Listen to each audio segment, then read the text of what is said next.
कैसे हैं आप सब। I hope you are doing well. I am Sandeep, welcome to CSC circle. तो हम लोग डिस्कस कर रहे थे यूपी PCS 2020 टेस्ट सीरीज, और ये ध्येय IAS की टेस्ट सीरीज है, टेस्ट नंबर 4। ठीक है, इससे पहले हमने 2 टेस्ट सॉल्व कर लिए हैं, और ये टेस्ट नंबर 4 का 4th पार्ट है। 3rd पार्ट इसके भी सॉल्व हो चुके हैं। ठीक है, तो अगर आप लोगों ने वो पिछले वीडियो नहीं देखे हैं तो मेरे चैनल के होम पेज पे जाएं, वहाँ आपको सारे वीडियो मिल जाएंगे, वहाँ से आप देख सकते हैं, ताकि आप ये जो मैं आज डिस्कस करूँगा तो इनसे आपकी कनेक्टिविटी बन सके अच्छे से। ठीक है, तो चलते हैं क्वेश्चन नंबर 76 से। इसमें कहा गया है कि वित्तीय आपात के संदर्भ में निम्नलिखित कथनों पर विचार करें। तो फर्स्ट है, वित्तीय आपात की घोषणा को घोषित तिथि के 1 माह के भीतर संसद की स्वीकृति मिलना अनिवार्य है। सेकेंड है, वित्तीय आपात के समय राष्ट्रपति केंद्र सेवा में लगे सभी अधिकारियों तथा उच्चतम एवं उच्च न्यायालय के न्यायाधीशों के वेतन एवं भत्ते में कटौती का आदेश जारी कर सकता है। तो जो ये फर्स्ट स्टेटमेंट में कहा गया है कि 1 माह, तो 1 माह नहीं, ये 2 माह के भीतर जो है संसद से स्वीकृति की आवश्यकता होती है, और ये तो हमारा एक गलत हो गया, सेकंड हमारा सही है। ये मतलब सभी के लिए सूचना जारी कर सकता है कि उनके वेतन और भत्ते में कटौती के लिए, तो इसका ऑप्शन बी सही है। और जो ये वित्तीय आपात की बात करें तो ये आर्टिकल 360 में भारतीय संविधान में इसका उल्लेख किया गया है। चलते हैं नेक्स्ट क्वेश्चन पे। इसमें कहा गया है कि भारत का महान्यायवादी संसद की बैठकों में भाग ले सकता है किंतु मत नहीं दे सकता है। यह वर्णित है किस आर्टिकल में? तो आर्टिकल 85 ए ऑप्शन, बी है आर्टिकल 86 सी ऑप्शन है, आर्टिकल 87 डी ऑप्शन है, आर्टिकल 88। तो इसका उल्लेख जो है ऑप्शन डी सही है, 88 में किया गया है। और इसकी नियुक्ति, जो महान्यायवादी होता है, इसकी नियुक्ति राष्ट्रपति करता है आर्टिकल 76 के अंतर्गत, और ये बैठकों में भाग ले सकता है लेकिन मत नहीं डाल सकता। ये आर्टिकल 88 में किया गया है। चलते हैं नेक्स्ट क्वेश्चन पे। इसमें कहा गया है कि राज्य महाधिवक्ता के संबंध में निम्नलिखित कथनों पर में से कौन सा एक कथन असत्य है, ये बताना है। तो ए ऑप्शन है कि अपने कार्यों संबंधी कर्तव्यों के तहत उसे भारत के किसी न्यायालय में सुनवाई का अधिकार प्राप्त है। सेकेंड, बी है कि विधानमंडल के दोनों सदनों में बिना मताधिकार के बोलने एवं भाग लेने का अधिकार है। संविधान सभा में महाधिवक्ता के वेतन एवं भत्तों का निश्चय नहीं किया गया है, और इसके वेतन भत्तों का निर्धारण राज्यपाल द्वारा किया जाता है। तो ये तो सही है कि वेतन भत्तों का निर्धारण राज्यपाल के द्वारा किया जाता है, और इसका संविधान में भी कोई मतलब वेतन भत्तों का निश्चित नहीं किया गया है। विधानमंडल के दोनों सदनों में भाग ले सकता है लेकिन मत नहीं डाल सकता, ये भी सही है। लेकिन ये जो इसमें कहा गया है कि ये किसी भी भारत के किसी भी न्यायालय में, तो ये भारत के किसी भी न्यायालय में नहीं, जो राज्य महाधिवक्ता होता है ये राज्य के किसी भी न्यायालय में सुनवाई के लिए भाग ले सकता है, इसका अधिकार प्राप्त है। लेकिन ये भारत के किसी न्यायालय में नहीं। भारत के किसी न्यायालय की बात करें तो जो महाधिवक्ता महान्यायवादी होता है, अटॉर्नी जनरल, वो भारत के किसी भी न्यायालय में अपने कर्तव्यों के लिए भाग ले सकता है। ठीक है, और ये राज्य महाधिवक्ता की बात करें तो इसका उल्लेख आर्टिकल 165 में किया गया है। इसकी नियुक्ति राज्यपाल द्वारा की जाती है। ठीक है, चलते हैं नेक्स्ट क्वेश्चन पे। इसमें कहा गया है कि संसद विधि द्वारा 2 या 2 से अधिक राज्यों के लिए उच्चतम न्यायालय की स्थापना कर सकती है या वर्णित है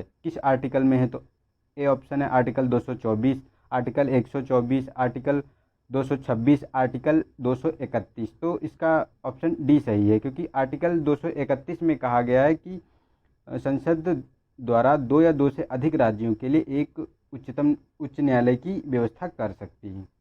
ठीक है, चलते हैं नेक्स्ट क्वेश्चन पे।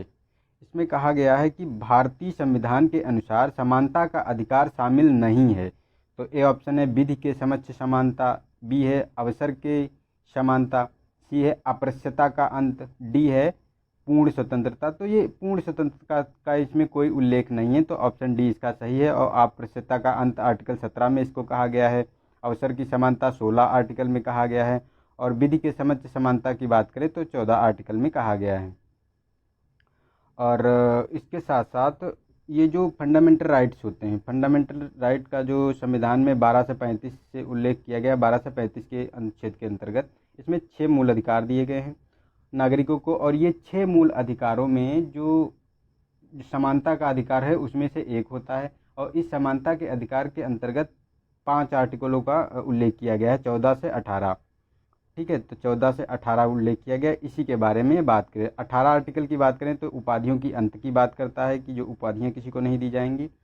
और ये जो 14 आर्टिकल है ये तो विधि के समझ से समानता हो गया। और 15 आर्टिकल की बात करें तो इसमें कहा गया है कि मूल, वंश, जाति और जन्म स्थान के आधार पर किसी के साथ भेदभाव नहीं किया जाएगा, वो समानता का आधार रहेगा।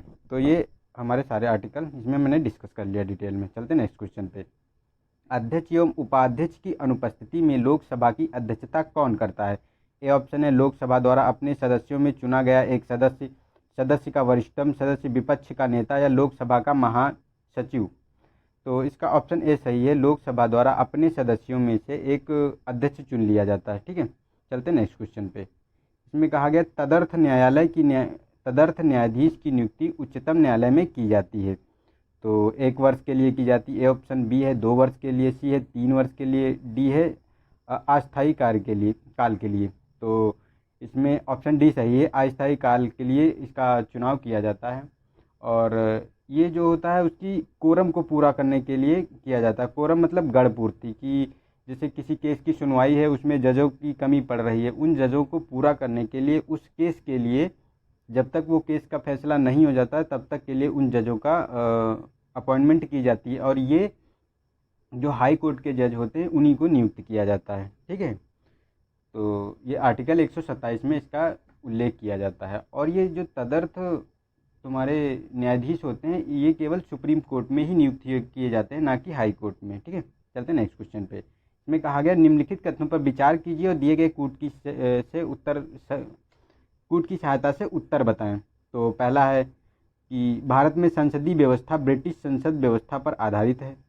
न्यायिक पुनरावलोकन का सिद्धांत ब्रिटिश संसद व्यवस्था की देन है, तो ये गलत है। ये न्यायिक पुनरावलोकन की बात करें तो ये अमेरिका से लिया गया है, ना कि जो है ब्रिटिश से। तो इसका ऑप्शन ए सही है, कथन ए सही है, आर गलत है। तो इसका ऑप्शन सी सही हो गया, ए सही है, आर गलत है। चलते हैं नेक्स्ट क्वेश्चन पे। भारतीय संविधान के अनुच्छेद 371 ख में राज्यों में से किसके लिए विशेष उपबंध किया गया है? तो ऑप्शन ए है महाराष्ट्र या गुजरात, बी है असम, सी है नागालैंड और डी है मणिपुर। तो इसका ऑप्शन बी सही है, असम में किया गया है ये 371 ख के अंतर्गत। और 371 ए के अंतर्गत की बात करें तो ये नागालैंड का किया गया है। और जो मणिपुर की बात करें तो 371 सी के अंतर्गत किया गया है। और 371 में ये महाराष्ट्र और गुजरात का उल्लेख किया गया है। इसके साथ साथ और 6 राज्य हैं जिनका उल्लेख किया गया है विशेष उपबंध के लिए। एफ में सिक्किम का किया गया है विशेष उपबंध, और डी और ई का जो है ये आंध्र प्रदेश का है। मिजोरम को जी 371 जी के अंतर्गत विशेष उपबंध है, हिमाचल प्रदेश को एच के अंतर्गत, और गोवा को आई के अंतर्गत, और कर्नाटका को जे के अंतर्गत। ये मतलब 10 राष्ट्र हैं, इनका उल्लेख किया गया है विशेष उपबंध के लिए। इसका पैरामीटर क्या होता है विशेष उपबंध का, कि जैसे किसी का हिली एरिया हो या फिर किसी की इंटरनेशनल बाउंड्री मिलती हो या किसी और उसके साथ साथ वो पिछड़ा भी हो, तो इसी के लिए ये 371 का विशेष उपबंध है। इसके लिए कुछ अलग से अलाउंसेस दिए जाते हैं उसके डेवलपमेंट के लिए। ठीक है, चलते हैं नेक्स्ट क्वेश्चन पे। इसमें कहा गया है कि भारतीय संविधान की कौन सी अनुसूची उच्चतम न्यायालय और उच्च न्यायालय के न्यायाधीशों के वेतन से संबंधित है? तो फर्स्ट है ए है प्रथम अनुसूची, बी है द्वितीय अनुसूची, सी है चतुर्थ अनुसूची, और डी है छठी अनुसूची। तो इसमें ऑप्शन बी सही है। जो द्वितीय अनुसूची होती है उसमें विभिन्न प्रकार के पदाधिकारियों के वेतन भत्ते होते हैं, उसी में उच्चतम न्यायालय और उच्च न्यायालय के इनको शामिल किया जाता है। अगर प्रथम अनुसूची की बात करें तो इसमें होता है संघ राज्य क्षेत्र का उल्लेख किया गया है भारत के। और चतुर्थ सूची में होता है कि जो राज्यसभा में सीटों का आवंटन होता है उनके बारे में बताया गया है। और छठी अनुसूची जो है इसमें SC ST के लिए जो विशेष उपबंध किए गए हैं, जो 4 राज्य हैं हमारे, एक असम, मेघालय, त्रिपुरा और मिजोरम। ठीक है, चलते हैं नेक्स्ट क्वेश्चन पे। राष्ट्रीय आपातकाल की स्थिति में राज्य विधानसभा का कार्यकाल बढ़ाया जा सकता है। तो राज्य विधानसभा का कितना कार्यकाल कौन बढ़ा सकता है, इसके बारे में कहा गया है। तो राज्य विधानमंडल द्वारा बढ़ाया जा सकता है, बी ऑप्शन राज्यपाल द्वारा, सी ऑप्शन भारत के राष्ट्रपति द्वारा, डी ऑप्शन संसद द्वारा। तो ऑब्वियसली ये संसदीय का काम होता है, संसद बढ़ाती है। और ये 5 वर्ष तक कार्यकाल बढ़ा सकती है, लेकिन प्रत्येक बार केवल 1 वर्ष के लिए ही बढ़ाती है। ठीक है, और ये राष्ट्रीय आपात की बात करें तो इसका आर्टिकल 352 में उल्लेख किया गया है। चलते हैं नेक्स्ट क्वेश्चन पे। इसमें कहा गया है किसी दल को राष्ट्रीय दल की स्वीकृति मिलने हेतु एक शर्त यह है कि उस दल को लोकसभा की कुल सदस्य संख्या की कम से कम 2% सीटें प्राप्त हों। ये सीटें कम से कम कितने राज्यों से चुनी गई हों? तो ऑप्शन ए है 2 राज्यों से, ऑप्शन है 3 राज्यों से, सी है 4 राज्यों से, डी है 6 राज्यों से। तो इसका ऑप्शन बी सही है, 3 राज्यों से चुनी गई हों 2% कम से कम सीटें। और इसका एक और राष्ट्रीय दल घोषित करने का एक और पैरामीटर होता है। इसमें कहा जाता है कि जो 6% टोटल वैलिड वोट का 6% आपको मिलना चाहिए 4 राज्यों में, और इसके साथ साथ 4 सीटें आपको लोकसभा की प्राप्त होनी चाहिए, तब आपको राष्ट्रीय दल का दर्जा प्राप्त हो जाएगा। चलते हैं नेक्स्ट क्वेश्चन पे। इसमें कहा गया है कि निम्नलिखित कथनों पर विचार कीजिए, दिए गए अंत में कूट की सहायता से उत्तर का चयन कीजिए। कथन ए है लोकतंत्र में एक संस्था द्वारा दूसरे पर अंकुश लगाने की व्यवस्था होती है। बी है विधायिका पर कार्यपालिका का नियंत्रण होता है। तो ये गलत है, विधायिका पर कार्यपालिका का नियंत्रण नहीं होता है, कार्यपालिका पर विधायिका का नियंत्रण होता है। जैसे विधायिका द्वारा जैसे लोकसभा में अविश्वास प्रस्ताव लाया जाता है, निंदा प्रस्ताव लाया जाता है, या प्रश्न पूछे जाते हैं, तो ये इसका विधायक मतलब कार्यपालिका को नियंत्रित करती है, ना कि विधायिका कार्यपालिका को। ठीक है, तो इसका ए सही है, आर गलत है, तो इसका ऑप्शन सी सही है। चलते हैं नेक्स्ट क्वेश्चन पे। इसमें कहा गया निम्नलिखित कथनों में से कौन एक समिति चुनाव सुधार से संबंधित नहीं है? तो ए ऑप्शन है बोहरा समिति, बी ऑप्शन है तारकुंडे समिति, सी है इंद्रजीत गुप्ता समिति, डी है राजमन्नार समिति। तो इसका ऑप्शन डी सही है, क्योंकि राजमन्नार जो समिति है ये चुनाव सुधार से संबंधित नहीं है, ये केंद्र और राज्य के सुधार से संबंधित है। तो ये इसका ऑप्शन सही हो गया, और ये तीनों चुनाव से संबंधित है, ताराकुंडे, इंद्रजीत और बोहरा समिति। चलते हैं नेक्स्ट क्वेश्चन पे। इसमें कहा गया है कि निम्नलिखित में से किस एक की नियुक्ति राष्ट्रपति द्वारा नहीं की जाती है? तो वित्त आयोग के अध्यक्ष की, भारत का नियंत्रक एवं महालेखा परीक्षक, महान्यायवादी, राज्य लोक सेवा आयोग का अध्यक्ष। तो इसका ऑप्शन डी सही है, क्योंकि राज्य लोक सेवा आयोग की जो नियुक्ति होती है वो राज्यपाल करता है, ना कि राष्ट्रपति। ठीक है, तो राज्यपाल इसकी नियुक्ति करता है। और वित्त आयोग की नियुक्ति तो आर्टिकल 280 के अंतर्गत की जाती है राष्ट्रपति द्वारा, महान्यायवादी की आर्टिकल 76 के अंतर्गत, और नियंत्रक एवं महालेखा परीक्षक की बात करें तो 148 के अंतर्गत की जाती है राष्ट्रपति द्वारा। चलते हैं नेक्स्ट क्वेश्चन पे। निम्नलिखित में से कौन एक संविधान के मूल ढांचे का भाग नहीं है? तो फर्स्ट ऑप्शन है कि युक्तता का सिद्धांत, विधि का शासन, समाजवादी राज्य, न्यायपालिका और कार्यपालिका के मध्य शक्तियों का पृथक्करण। तो इसका ऑप्शन सी सही है, क्योंकि समाजवादी जो है ये मूल ढांचे का सिद्धांत नहीं है, क्योंकि ये बाद में जोड़ा गया था 42वें संविधान संशोधन 1976 के अंतर्गत, और ये रसिया से ये अवधारणा ली गई थी समाजवादी। और जो ये युक्तता का संबंध ये भी मूल ढांचा है, विधि का शासन ये भी मूल ढांचा है, और कार्यपालिका और न्यायपालिका के मध्य शक्तियों का पृथक्करण की बात करें तो ये भी मूल ढांचा है। इसके साथ साथ संविधान की सर्वोच्चता और पंथ निरपेक्ष भी मूल ढांचे का सिद्धांत है। और ये मूल ढांचे का सिद्धांत केशवानंद भारती वाद द्वारा जो है 1973 में सुप्रीम कोर्ट द्वारा बनाम केरल राज्य द्वारा जारी किया गया था। मतलब केशवानंद भारती जो वाद हुआ था उसके अंतर्गत मूल ढांचे की अवधारणा आई थी। चलते हैं नेक्स्ट क्वेश्चन पे। संविधान की प्रस्तावना के संदर्भ में निम्नलिखित कथनों में कौन सही है ये बताना है। फर्स्ट है बेरूबरीवाद में इसे संविधान का भाग नहीं माना गया है, प्रस्तावना में अभी तक 3 बार संशोधन हो चुका है। तो ये गलत है, 3 बार नहीं 1 बार हुआ था, वही 42वां संविधान संशोधन जो हुआ था उसी के अंतर्गत ये समाजवादी और पंथ निरपेक्ष और अखंडता शब्द 3 शब्द जोड़े गए थे, तो 1 बार इसमें केवल अभी तक संशोधन हुआ है। और ये बेरूबरीवाद की बात करें तो ये 1960 में केस हुआ था, तो इसमें इन्होंने प्रस्तावना को मतलब संविधान का भाग नहीं माना था, इसीलिए कहा था कि इसमें संशोधन भी नहीं हो सकता। लेकिन जब केशवानंद भारती वाला वाद हुआ 1973 में, जब मूल ढांचे की अवधारणा आ गई, तो इन्होंने कहा कि ये प्रस्तावना संविधान का भाग है और इसमें धनात्मक संशोधन हो सकते हैं, ऋणात्मक नहीं, कि किसी चीज़ को कम नहीं किया जा सकता लेकिन बढ़ाया जा सकता है, और साथ साथ मूल ढांचे को बनाए रखते हुए। ठीक है, चलते हैं नेक्स्ट क्वेश्चन पे। इसमें कहा गया है कि तो इसका ऑप्शन सही हो गया, ए सही है कि बेरूबरीवाद में इसका संविधान का भाग नहीं माना गया था। ये वाला तो गलत हो गया क्योंकि 1 ही बार संशोधन हुआ है, तो इसका ऑप्शन ए सही है। ठीक है, चलते हैं नेक्स्ट क्वेश्चन पे। IR कोहिलो वाद 2007 निम्नलिखित में से किस एक विषय से जुड़ा हुआ है? तो मूल अधिकारों पर नीति निर्देशक तत्वों की सर्वोच्चता से, प्राण एवं दैहिक स्वतंत्रता से, कर्नाटक में राजनीतिक दलों की दल बदली से, 9वीं अनुसूची से। तो इसका ऑप्शन डी सही है, 9वीं अनुसूची में। इसमें कहा गया था कि जो 9वीं अनुसूची थी, पहले इसमें जो भी विषय हुआ करते थे उस पर कोई जुडिशियल रिव्यू नहीं होता था, कि मतलब न्यायिक समीक्षा उनकी नहीं की जा सकती थी। लेकिन जब से ये कोहिलो वाद आया तो इसके बाद से जो भी विषय डाले गए 9वीं सूची में, उसके बाद उनका जुडिशियल रिव्यू होने लगा, मतलब न्यायिक समीक्षा उनकी होने लगी। चलते हैं नेक्स्ट क्वेश्चन पे। इसमें कहा गया कि लोकपाल और लोकायुक्त अधिनियम के संदर्भ में सत्य कथन चुने। फर्स्ट है, लोकपाल में एक अध्यक्ष और अधिकतम 8 सदस्य होंगे, इनमें 50% न्यायिक सदस्य होंगे। और सी है कि लोकपाल को CBI के अधीक्षण और निर्देशन की शक्ति प्राप्त होगी, उपरोक्त सभी। तो इसके तीनों स्टेटमेंट सही हैं, और ये लोकपाल एवं और लोकायुक्त अधिनियम 2016 के अंतर्गत इनकी नियुक्ति की गई है, और ये सारे स्टेटमेंट सही हैं इसके। ठीक है, चलते हैं नेक्स्ट क्वेश्चन पे।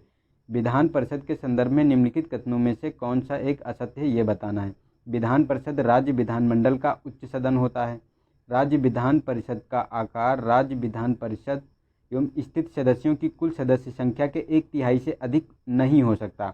तो ये तो बिल्कुल सही है, क्योंकि 1/3 से अधिक नहीं हो सकता विधान परिषद। ये भी सही है कि ये उच्च सदन होता है। तो इसमें पूछा गया है असत्य, असत्य मतलब तो डी, इनमें से कोई भी असत्य नहीं है, दोनों सत्य हैं। और ये विधान परिषद का जो गठन की बात की जाती है तो ये आर्टिकल 169 के अंतर्गत की जाती है। ठीक है, चलते हैं नेक्स्ट क्वेश्चन पे। निम्नलिखित युग्मों में से कौन एक सही सुमेलित है, ये बताना है। तो फर्स्ट है कि राष्ट्रीय पिछड़ा वर्ग आयोग का गठन हुआ था 1993 में। बी है कि लोकसभा में अनुसूचित जाति अनुसूचित जनजाति का आरक्षण अनुच्छेद 330 में उल्लेख किया गया है। और वित्त आयोग का गठन आर्टिकल 280, उपरोक्त सभी। तो ये तीनों सुमेलित हैं। ठीक है, चलते हैं नेक्स्ट क्वेश्चन पे।